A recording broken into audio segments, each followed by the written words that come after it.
March 20-നാണ് ഈ വർഷം ഏറ്റവും പ്രതീക്ഷയോടെ ഞാൻ കാത്തിരുന്ന എമ്പുരാന്റെ ട്രെയിലർ വരുന്നത്.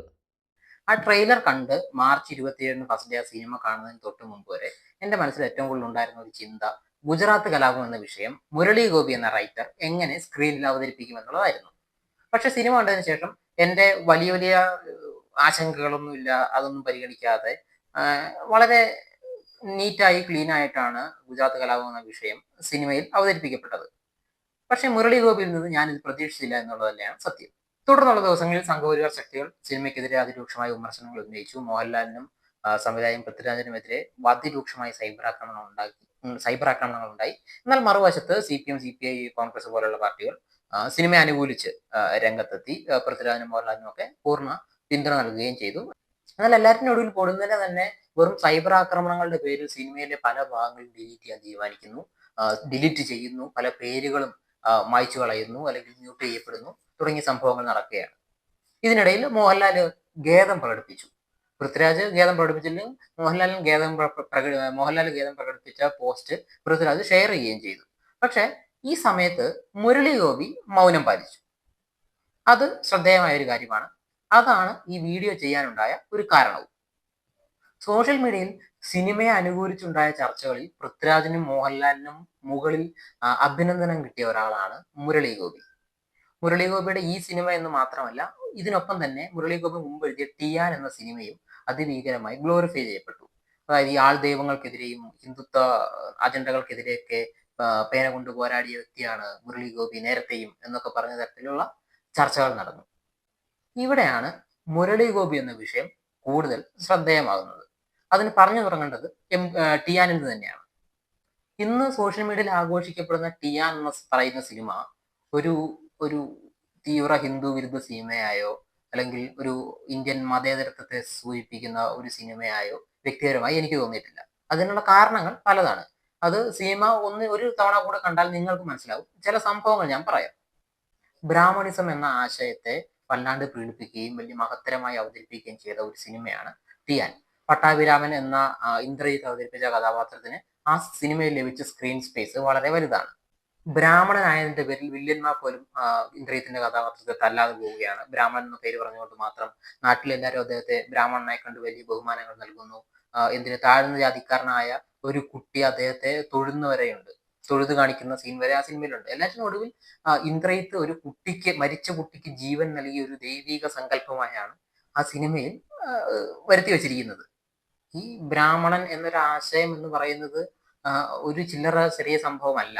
കാരണം സംഘപരിവാർ ശക്തികളുടെ ഏറ്റവും അൾട്ടിമേറ്റ് ആയിട്ടുള്ള എയിം എന്ന് പറയുന്നത് ഇന്ത്യയിൽ ചാതുർവർണ്ണ വ്യവസ്ഥ നടപ്പിലാക്കുക എന്നുള്ളതാണ്. അതായത് ബ്രാഹ്മണൻ, ക്ഷത്രിയൻ, വൈശ്യൻ, ശൂദ്രൻ എന്ന രീതിയിൽ സാമൂഹിക ഘടനയെ തിരുത്തി മാറ്റി സാമൂഹിക ഘടന ഇങ്ങനെ ആക്കി വെക്കണമെന്നാണ് സംഘപരിവാറിന്റെ ഏറ്റവും വലിയ അജണ്ട. അതിന് ബൂസ്റ്റ് നൽകുന്ന അല്ലെങ്കിൽ അതിന് ഒരു പ്രചോദനമാകുന്ന തരത്തിലുള്ള ഒരു സിനിമയാണ് ഈ ടിയാൻ എന്ന് പറയുന്നത്. അതുപോലെ പറയുന്ന മറ്റൊരു സംഭവമാണ് മുരളി ഗോപിയുടെ കഥാപാത്രത്തിലൂടെ ഇന്ത്യയിലെ ഈ ആൾദൈവങ്ങളെ മൊത്തം രൂക്ഷമായി വിമർശിച്ചു. ആൾദൈവങ്ങൾ തട്ടിപ്പാണെന്ന കള്ളം വെളിച്ചത്തായി എന്നൊക്കെ.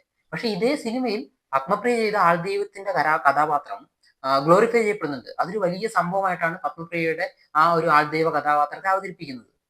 അതുപോലെ ഈ സിനിമയിൽ പൃഥ്വിരാജിന്റെ കഥാപാത്രത്തെ കൊല്ലാൻ വരുന്ന ഒരു കഥാപാത്രമുണ്ട്. അതായത് പൃഥ്വിരാജിനെ കൊല്ലാൻ പൃഥ്വിരാജ് ഒരു മുസ്ലിം കഥാപാത്രമാണ്. പൃഥ്വിരാജിനെ കൊല്ലാൻ പ്ലാൻ ചെയ്യുന്ന ഒരു മുസ്ലിം കഥാപാത്രമാണ്. പക്ഷെ കൊല്ലാൻ വരുന്ന ഒരു വാടാക്കൊലയാളി എന്ന് പറയുന്നത് ഒരു ഹിന്ദുവാണ്.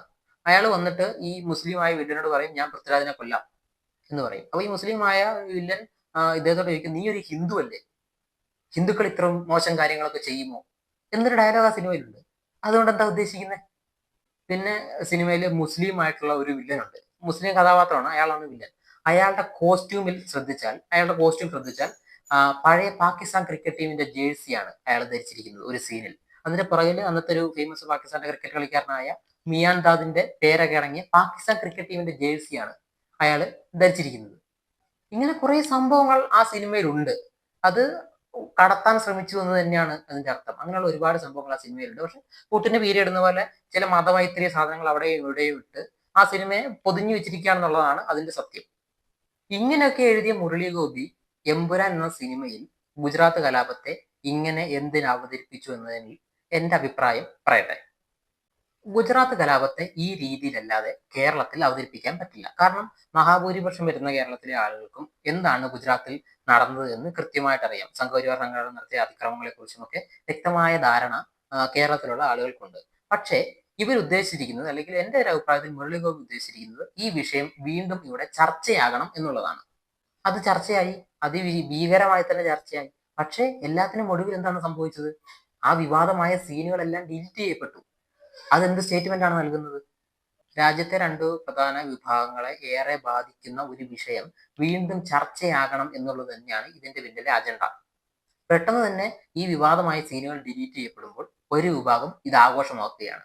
ഈ ആഘോഷം കണ്ട് മറുവിഭാഗത്തുള്ളവർ എങ്ങനെയാണ് ഇതിനോട് പ്രതികരിക്കേണ്ടത്? അവരുടെ ഉള്ളിൽ ഉണ്ടാകുന്ന അമർഷങ്ങളെ ദുരുപയോഗം ചെയ്യാൻ അതിഭീകരമായ പല ശക്തികളും ഇന്ന് കേരളത്തിന്റെ അണ്ടർഗ്രൗണ്ടിലുണ്ട്. അങ്ങനെ ഒരു ചെറിയ സംഘർഷം എവിടുന്നെങ്കിലും ഒന്ന് ഒന്ന് ഒന്ന് തിരികത്തി തുടങ്ങിയാൽ നമ്മൾ വിചാരിക്കുന്ന സ്ഥലത്തേക്കല്ല ഇത് പോവുക. അതിന് തിരിച്ചടി നൽകാൻ മറുഭാഗത്തുള്ളവർ കൂടി സംഘടിച്ചാൽ ഉണ്ടാകുന്ന വിഷയം എന്ന് പറയുന്നത് നമുക്ക് കേരളത്തിന് ചിന്തിക്കാൻ പോലും കഴിയുന്ന ഒരു സംഭവമല്ല. ഇങ്ങനെയൊന്നും സംഭവിക്കില്ലെന്ന് കരുതിയാണ് മുരളി ഗോപി വളരെ നിഷ്കളങ്കമായി ഈ സ്ക്രിപ്റ്റ് എഴുതിയത് എന്ന് വിശ്വസിക്കാൻ എനിക്ക് ബുദ്ധിമുട്ടുണ്ട്. അതിന് കാരണം മുരളി ഗോപി തന്നെ പറഞ്ഞ ഒരു സ്റ്റേറ്റ്മെന്റ് ആണ്. 2024 ഏപ്രിൽ 6-ന്, അതായത് എമ്പുരാന്റെ ഷൂട്ടിംഗ് നടക്കുന്ന സമയത്ത് ഡൂൾ ന്യൂസ് എന്ന് പറയുന്ന ഒരു ഓൺലൈൻ മാധ്യമത്തിന് മുരളി ഗോപി നൽകിയ ഒരു ഇന്റർവ്യൂ ഉണ്ട്. ആ ഇന്റർവ്യൂവിൽ മുരളി ഗോപി പറയുന്ന ചില കാര്യങ്ങളുണ്ട്. അത് ഞാൻ ഒന്ന് വായിക്കാം. കേരളത്തിൽ സ്പർദ്ധയുടെ ചരിത്രം ഇല്ലാത്തത് കൊണ്ടാണ് BJP അധികാരത്തിൽ വരാത്തത്. മതസംഘർഷങ്ങൾക്ക് അനുകൂലമായ സ്ഥലമല്ലിത്. അങ്ങനെയുള്ള സ്ഥലത്ത് എത്രത്തോളം വർഗീയത വിൽക്കാൻ നോക്കിയാലും വിൽക്കപ്പെടില്ല. പക്ഷേ ഇതിനെപ്പറ്റി തുടർച്ചയായി സംസാരിച്ചു കൊണ്ടിരുന്നാൽ അങ്ങനെ ഒരു സംഘർഷം ഇവിടെ ഉണ്ടാക്കാൻ പറ്റും. അതാണ് ഏറ്റവും അപകടകരം. ഇപ്പോൾ ആ സ്പർദ്ധ കൂടുന്നുണ്ട്. അതിനെ തടയാൻ ലെഫ്റ്റ് വിങ്ങിനും ആകില്ല. ഒരു പോർഷൻ ഞാൻ സെപ്പറേറ്റ് ആയിട്ട് വായിക്കാം. അതായത്, പക്ഷേ ഇതിനെപ്പറ്റി തുടർച്ചയായി സംസാരിച്ചു കൊണ്ടിരുന്നാൽ അങ്ങനെ ഒരു സംഘർഷം ഇവിടെ ഉണ്ടാക്കാൻ പറ്റും, അല്ലെങ്കിൽ ഇവിടെ ഉണ്ടാകാൻ സാധ്യതയുണ്ട് എന്നാണ് പുള്ളി പറയുന്നത്. മുരളി ഈ സംഭവം പറയുമ്പം എമ്പുരാന്റെ സ്ക്രിപ്റ്റ് പുള്ളിയുടെ കയ്യിലുണ്ട്. അതിനെന്താ നമ്മൾ മനസ്സിലാക്കേണ്ടത്? മുരളി പറഞ്ഞത് മുരളി തന്നെ ചെയ്തു. ഇതിനെ നിഷ്കളങ്കമായി കാണണോ? ഏതൊരു ആശയത്തിന് പിന്നിലുള്ള ബുദ്ധിജീവികളായാലും അവരുടെ ആശയങ്ങൾ സാധാരണക്കാരായ ജനങ്ങളിലേക്ക് എത്തിക്കുന്നതിന് മുമ്പ് ഒന്ന് ഷുഗർ കോട്ട് ചെയ്ത് മാത്രമേ ഇത് അവരുടെ ആശയങ്ങൾ അവതരിപ്പിക്കാറൂ. അല്ലാതെ നേരിട്ട് ഈ സംഭവം അവർ പറയില്ല. ആ കെണിയിൽ വീണു പോകരുത് എന്നാണ് എനിക്ക് പറയാനുള്ളത്. ഈ ഒരു കാരണങ്ങൾ കൊണ്ട് എമ്പുരാൻ എൻ്റെ പ്രിയപ്പെട്ട സിനിമ എന്നല്ല, ഞാൻ വെറുക്കുന്ന ഒരു സിനിമയായി എമ്പുരാൻ മാറിയിരിക്കുകയാണ്. ഇതിപ്പോൾ ഞാനിപ്പോൾ പറഞ്ഞത് എൻ്റെ അഭിപ്രായം മാത്രമാണ്, ഒരു വർഷം മാത്രമാണ്. ഇതിപ്പം നിങ്ങൾ തൊണ്ടതൊടാതെ വിഴുങ്ങണം എന്നൊന്നും ഞാൻ പറയില്ല. നിങ്ങൾ ആലോചിച്ച് നോക്കുക. ഇപ്പം ഞാൻ ഈ പറഞ്ഞ കാര്യങ്ങൾ ഒന്ന് ആലോചിച്ച് നോക്കുക. എന്നിട്ട് അതിനകത്ത് എന്തെങ്കിലും ശരിയുണ്ടെന്ന് തോന്നുന്നുണ്ടെങ്കിൽ നിങ്ങൾ അതിനെക്കുറിച്ച് ചിന്തിക്കുക. അല്ലെങ്കിൽ ഈ വീഡിയോ വെറുതെ അങ്ങ് വിട്ടുകളഞ്ഞേക്കുക. Thank you.